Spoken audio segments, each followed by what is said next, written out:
Hey there, this is Kosho. This is Raw. This is the new Blade 480 Fusion 480 helicopter from Horizon, and it looks badass. And as you can see here, we've got the canopy. Canopy, super nice paint job. It's really lightweight, really thin, really aerodynamic. Ready to go. Everything's in a package. Packages look good. It's real carbon fiber. Real carbon fiber frame here. This is no gimmick. It's got a real set of carbon fiber tail blades, 85 millimeter carbon fiber tail fin. It's belt drive. Everything comes in a package. The head looks really nice. It's got a new logo on it, and the quality is there. This thing's really gonna rip.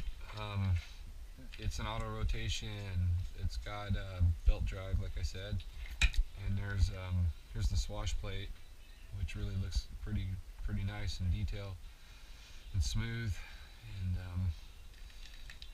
this thing is 480 millimeter blades, which come with it. I'm going to use this Quantum 4125 1100 kV motor with a 14 tooth pinion. I'm capable of about 2700 RPM up on the high RPM, and I'm going to use a Castle Talon 90 speed control with a 20 amp PEC. Other than that, this thing uses a 4000 milliamp 6S battery, and it'll have like a 4-minute flight time. Anyway, you can see some videos from James Haley, and I'm prepared to rip with this, and you'll see some videos soon, and probably a maiden flight of this. Anyway, take it easy. I got time to